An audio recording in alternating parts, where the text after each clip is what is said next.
కు చెందిన గాడేపల్లి నర్సమ్మ అనే మహిళ 7గురు సంతానం ఉన్నప్పటికీ దిక్కుతోచని స్థితిలో ఒంటరిగా మిగిలిపోయింది. 20 రోజులుగా మండల కేంద్రంలో ఒంటరిగా తిరుగుతూ సాయంత్రం వేళల్లో షాపుల ముందు తలదాచుకుంటుంది.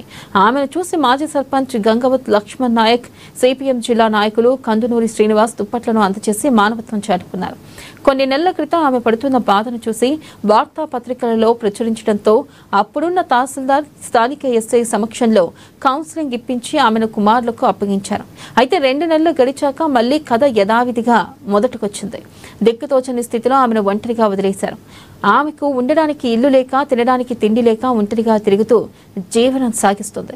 ఇప్పటికైనా అధికారులు స్పందించి కొడుకులపై చర్యలు తీసుకుని ఆమెకు నీడ కోసం గూడు ఏర్పాటు చేయాలని మండల ప్రజలు, నాయకులు కోరారు.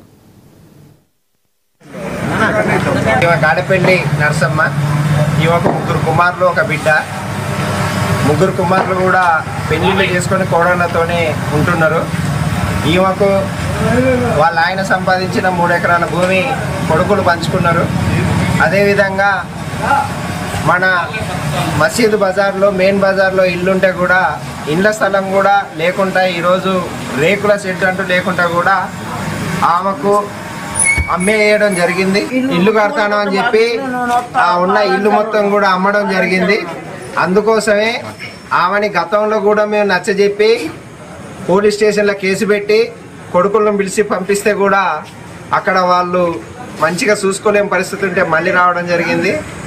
దయచేసి ఇక్కడున్న ఎంఆర్ఓ కానీ, ఎండిఓ కానీ, ఎస్ఐ గారు కానీ స్పందించి, గతంలో కలెక్టర్ గారు స్పందించేసి, ఆర్టీఓ గారు స్పందించేసి ఎమ్మటే కూడా వాళ్ళకి సంబంధించి కుటుంబాలను పిలిచి చర్యలు తీసుకున్నారు. కాబట్టి ఆమె బతుకున్నంతసేపు ఆమెకు ఉంటుంది. ఎందుకంటే ఇక్కడ ఈ రేకుల కింద ఇది ఓటర్లు స్థిరంగా ఆమెకు కప్పుకుంటేందుకు చెద్దరు లేదు, ఉంటేందుకు ఒక మంచం కూడా లేకుండా బజార్లో పండుకుంటే ఇవాళ గార్లో ఉన్న పెద్ద మనుషులు 2 చెద్దర్లు, 1 టవల్ ఇచ్చేసి దోమలు కుడుతున్నాయమ్మా, నువ్వు జాగ్రత్తగా ఉండాల్సిన పరిస్థితి ఏర్పడుతుంది. కాబట్టి ఎమ్మటే స్పందించి సంబంధించిన 3 కొడుకుల్ని పిలిచేసి